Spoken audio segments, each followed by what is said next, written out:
Hey, stop sending me those people of Walmart memes. That's not funny, but for the grace of God, I'm not on there if you catch me on a bad morning. Hey, this is MichelleSpiva, your practical priestess of wisdom, and I want to welcome you to today's podcast of Wisdom Smack. Mwah! So join me on the flip as we talk about when it's time to make changes. Yep, I'll see you then.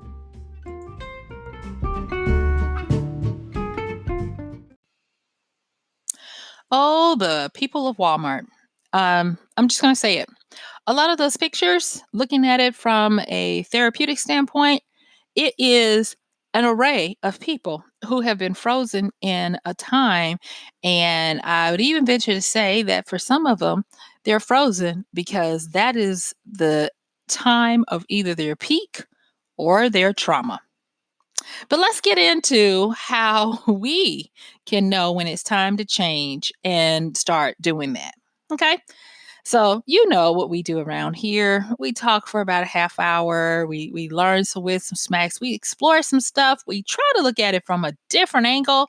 And then we have some steps or what to do when we get through with our little talk. So, let's get into it. One of the things I kind of want to say going into this is because this is such a broad spectrum, I'm going to kind of narrow it down to things for you as usual. But the way I'm going to get into it is I'm going to kind of talk at it from a societal impact and then narrow it down. Okay. So, with that being said, I want to say that if you are in a point in your life and it's not the usual suspect that, yeah, it's time to make a change, meaning that you're not uncomfortable, that everybody around you wants you to do something different and you feel fine.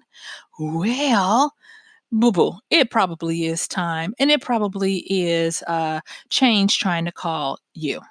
And one of the things that I have been observing and noticing in myself and in society is this lull of comfortability that we get when we have been in a place too long. So there are a few things that I want to mention, and that is tradition and friction. Yeah, I said it, tradition and friction. So I'm going to talk about the tradition first. And yesterday, when I talked about when it was time, not when it was time, but yesterday in the podcast, I was talking a little bit about repetition and when to repeat something, and it occurred to me that if people go too far, then they're going to get stuck in a non productive loop.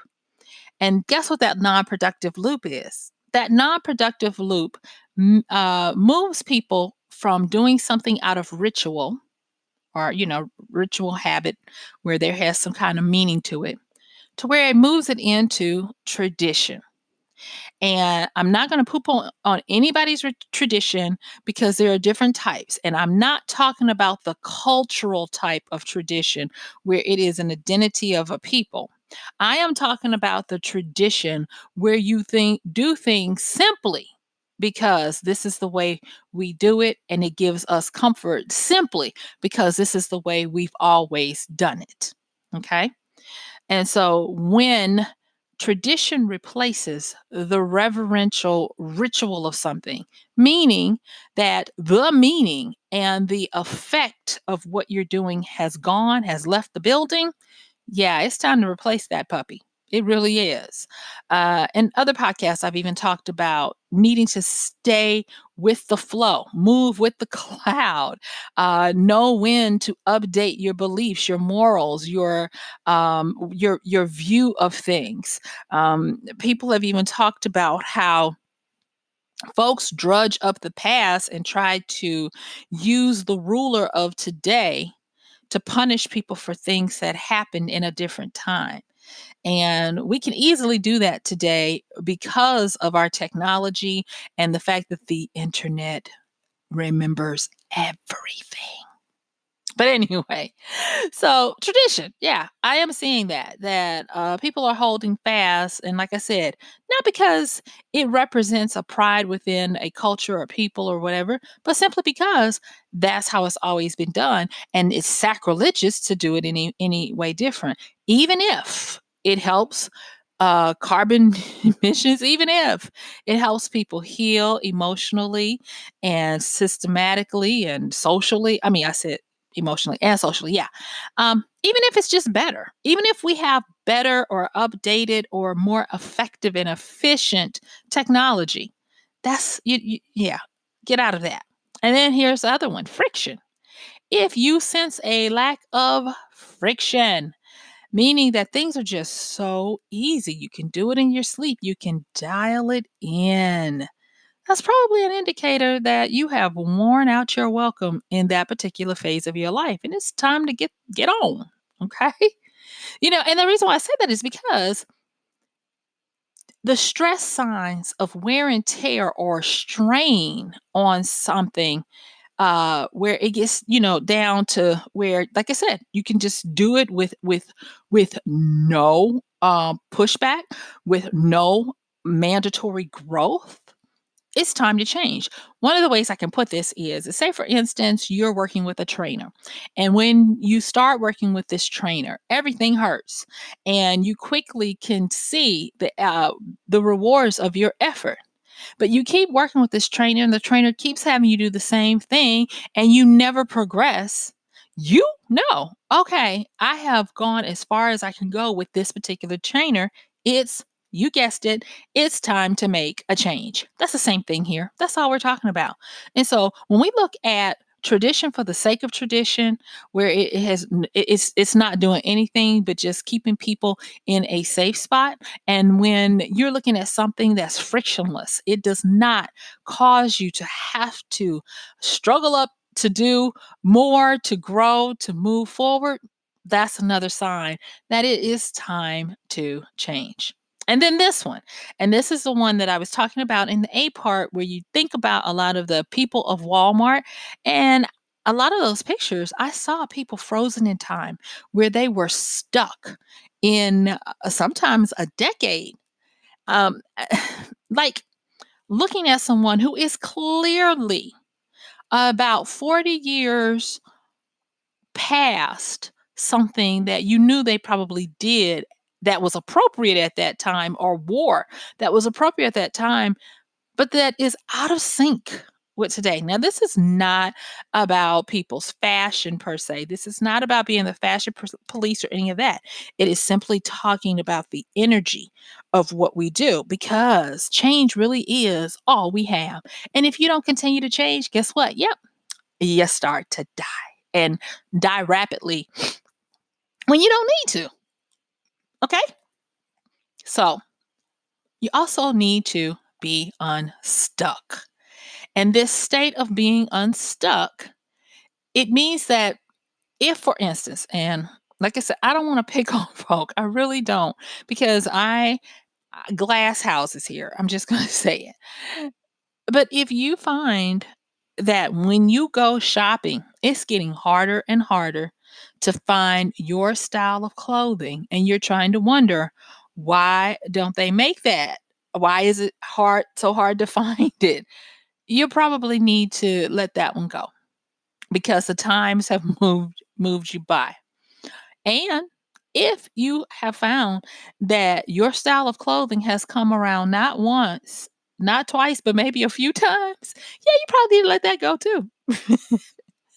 And I'm laughing to keep from crying for in some instances. And the reason why I say that is because being in a state of stuckness in a season or a period where everything remains the same, a lot of times will denote trauma.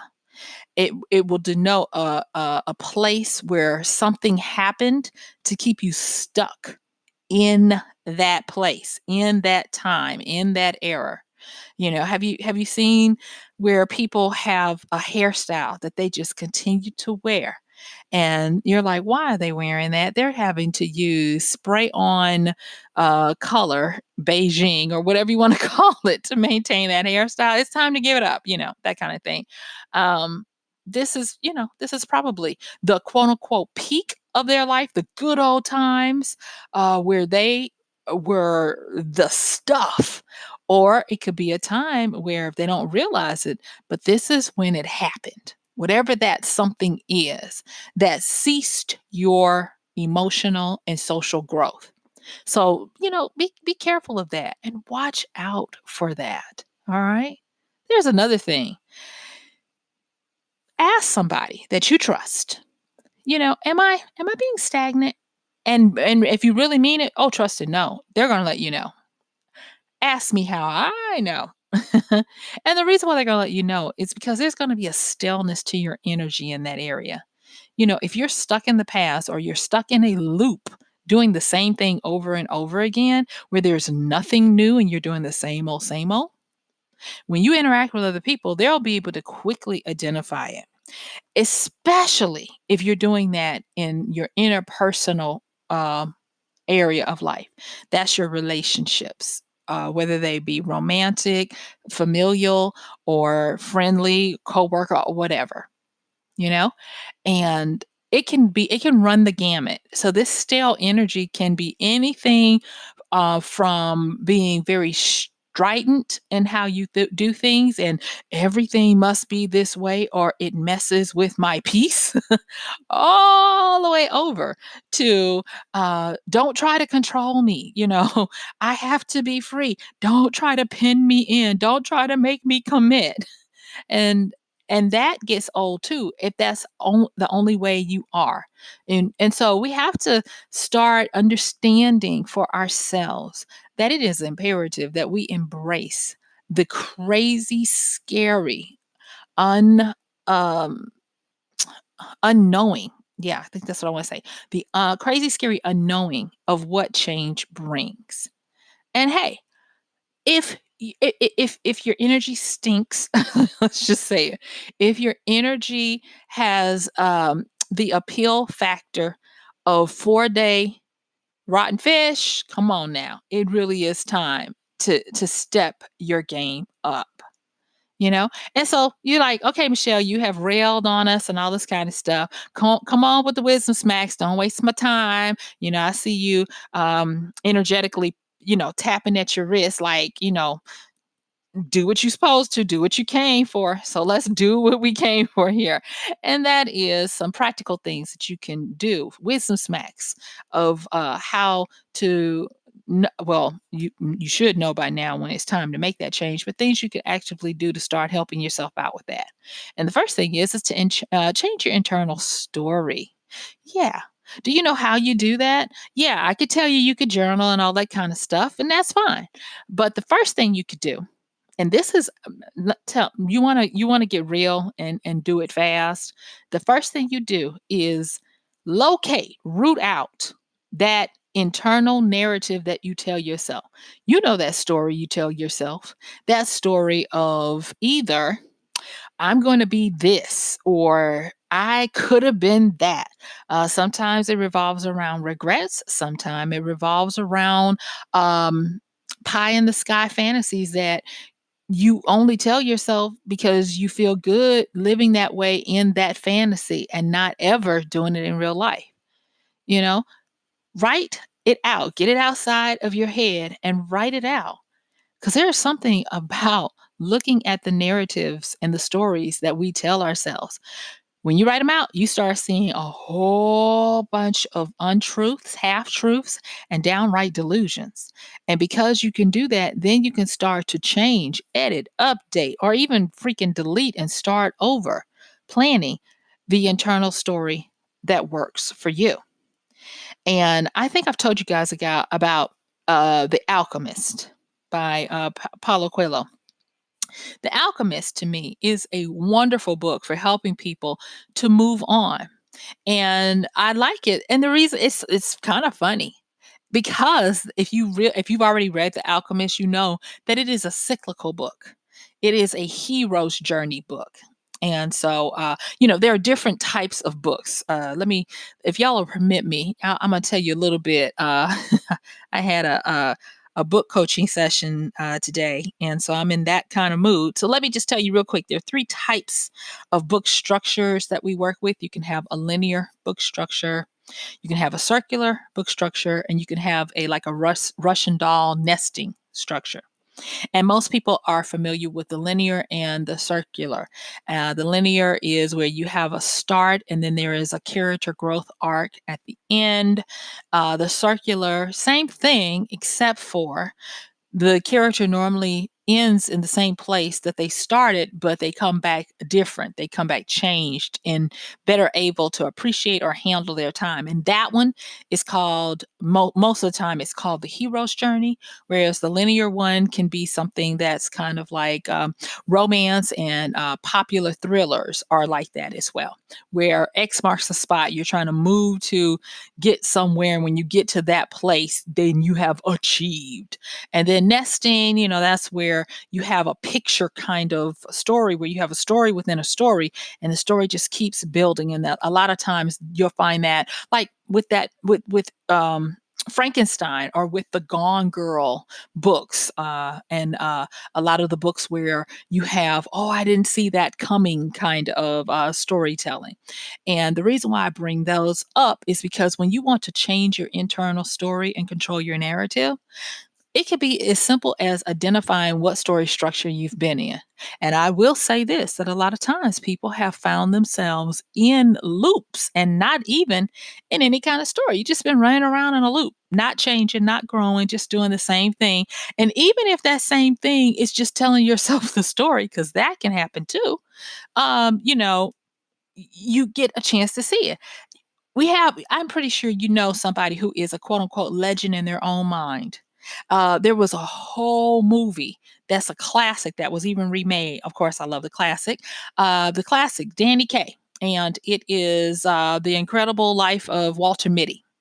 And it shows what I'm talking about in a way that is comical and entertaining with regards to these internal stories and narratives that we tell ourselves. To the point where this man's fanciful inner monologue spills out into his real world, and he gets caught up in having to do some of the stuff that he only dreams of doing. And so it's a cute take, but in our lives, we have to get to the point where we are willing to come clean with ourselves. I one of my favorite things to remind myself of often is to know that one of my primary rules is what I'm not going to do is I'm not going to lie to myself.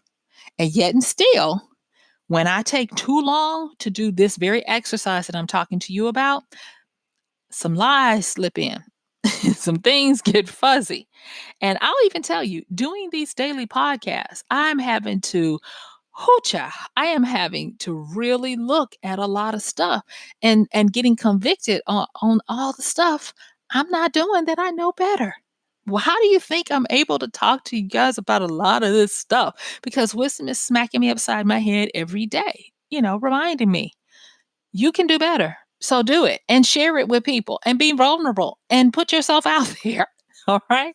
So this is not about, my pain necessarily, but this is about our movement out of these traps of stagnation in a frictionless world where all we're doing is running around chasing our tails. Okay. So changing your internal story, and the next one is taking control of your narrative. And what do I mean by that?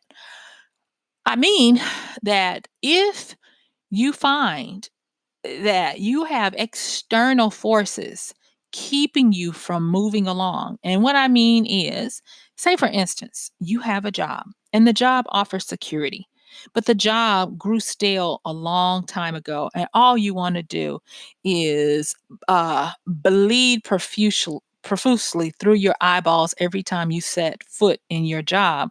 But you smile, you grin, you bear it because they pay well and you can do it in your sleep. Yeah. somebody else is controlling your narrative. And that somebody, a lot of times, are your creditors, the societal expectations, and even your family. Am I telling you to quit your job without a plan and just live free and set yourself up for more trauma? Nope, sure am not. Would not do that. But what I am going to say is, even in that situation, you can begin to control your own narrative. And there are a myriad of ways, but what I will do is give you one that helps immediately. And that is to have a future vision of what a finished outcome looks like if you're in that situation. And a finished outcome could be anything from changing to a different department to getting a new, or finally going after a new promotion to actually starting your own business or moving to the company of your dreams. It can be as simple as something like that. But when you control your own narrative, change has a way of saying, okay, let's ride this wave. And change will take you along for an adventurous ride. And things will start to move so quickly. And it's simply because you decided to get a future cash cast vision of what a finished successful outcome to this particular narrative and story in your life looks like. If you wander aimlessly, that's all you will get. In the book that I've talked about before, Outwitting the Devil, Napoleon Hill's book, he talks about how the quote unquote devil looks for people who are aimless and shiftless because he can take those souls easily. Because if you don't have a destination, that's all you're going to do. You're just going to wander around. You're going to get stuck in a loop. And being stuck in a loop is, quote unquote, the devil's a playground. He can pluck you off and have you doing all manners of things because you are silently dying inside and screaming for any kind of spark that keeps you going.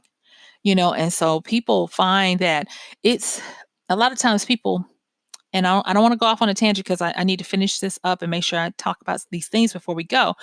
But I do want to pause here to say that if you don't watch it, things that you believe that you would never do, you'll find yourself doing. You see, a lot of people believe that addictions and things that corrode your sense of personal morality happen because of great pain. When a lot of times it is not great pain as much as it is great stagnation. And that because people are not able to understand that boredom can feel like great pain, and that the body and the mind are doing anything they can to make you feel something, that your needs change and you go and you start creating a hunger and a thirst for that which can only lead you down a path that is not cool. And it is because a lot of times there's a shiftless aimlessness there because you have gotten stuck in the rut. You have gotten stuck on the hamster wheel and you have not snatched back the power of your own internal story to create your own narrative by just simply having a future vision of what that particular storyline looks like when the proverbial the end appears above it. Go on and do that part. I dare you. And watch and see if your life doesn't start naturally taking on a new vibrancy to it that leads you in a good path where you start to move towards that future casted vision. All right. So then this is a big one. This is a really big one, you guys. And this is one that used to get me. And I'm claiming that by victory, y'all. I'm claiming it by victory that it won't get me no more, not anymore. And that is, do not accept delusions.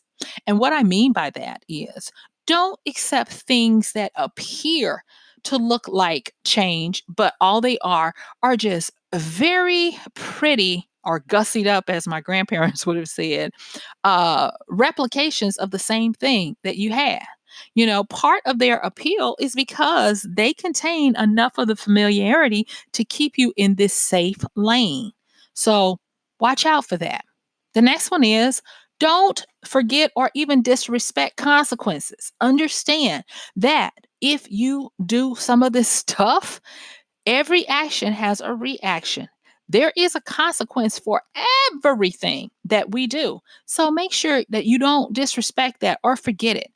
Meaning, when you take this wisdom stack and you start working on it, be ready for the consequences. Be ready to be uncomfortable, because that's one thing about change. Change will make you uncomfortable because change will throw you into a new area of your life where you don't have any point of reference. You don't know what to do. You are having to hang on by your fingernails and a prayer because the world is spinning. You want to get off and everything feels excruciatingly painful because you have no point of reference because everything is new. And that's another reason why people tend to shy away from change because of that great unknown, because of them not being able to be um, able to easily navigate that kind of stuff. I'm gonna be the first to say it. Change is very scary because change does not like to give you any clues about what's coming up until it smacks you right in the face. And then this last one. I've talked about this before, but I will say it now because it still is appropriate. And that is you need to understand that change in a lot of ways for a lot of people is about the weed killing and pruning season.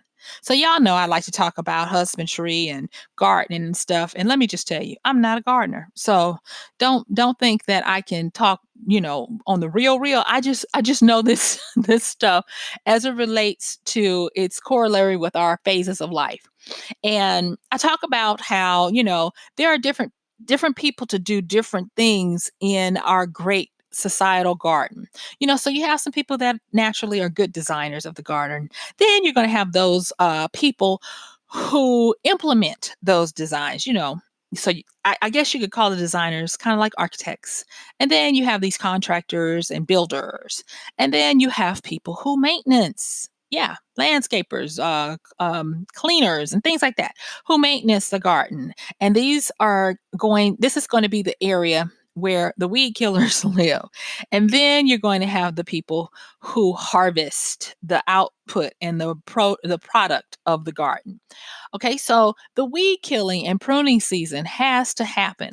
I remember when I was growing up, I think I told you guys that we had a lot of fruit trees around where we lived. And I remember my grandparents sometimes going out there and having to cut down or cut back certain parts of certain trees to prune them down so that they would get back to being ready to go through the new cycle so that they could stay productive. And it would just hurt my heart. It really would when they would cut back stuff and prune down because to me, everything looked naked and everything looked vulnerable. And I'm going to tell you, in your life, it's no different. When it is time for the weed killing and pulling and the pruning and the cutting to start happening, it's not going to look good. But I'm going to tell you right now, I'm going through it. And boy, I absolutely hate it, but yet it's needful because I know after this, it's going to be better. Real quick. I'm going to tell you a quick little story. And that is this weed killing or pruning season has to happen. When I used to work as a cosmetologist to put myself to school and, make ends meet and stuff. Yeah, you guys know that I've been a cosmetologist like forever. One of the things that was part of the maintenance and part of keeping everything good was to get your ends trimmed. And I'm going to tell you, there were at the time a lot of women who hated to trim anything. I mean, their hair, the ends would look like just pleasant memories. It would just, oh my God, it looked like ghost town. And they was like, oh, that's length. I was like, no, baby, that's strings. And so they would cry. Sometimes they bring support, but they would finally allow me to do a proper trim, and their hair would look 1,000 times better. And guess what would start to happen? Yeah, you guessed it. They would start to see all the growth their hair had already been doing, but because it was breaking as fast as it was growing, they weren't able to see the growth. So sometimes I'm going to tell you that weed killing and pruning season is needful because you can't see the effects of change if you don't do this necessary part of life. So, guess what? It's time for me to recap it because we got to close this down, y'all. It's almost time. So, when it's time to make changes, what I want you to do is I want you to look and see if there are any areas that have fallen into the tradition of why you do something instead of the ritual. Also, look for areas where there's no friction. There is the signs of stress of growth are gone, have been gone, and then also, work on those areas where you might feel stuck. If you catch yourself clinging to hairstyle, sayings, ways of being that have you stuck in a time warp, yeah, you might want to work that out. And you can do that by changing your internal story and starting to control your own narrative by future casting what a finished outcome looks like. Don't accept any delusions and make sure you pay attention to the consequences of when you start to make the change. Okay, yes, my time is up. I thank you for yours. You guys, love you, and I'm going to see you tomorrow.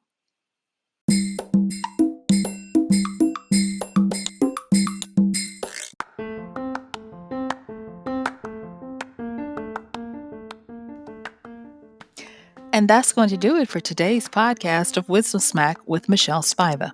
If you like this podcast, please help us get the word out. Like, comment, subscribe, and even share.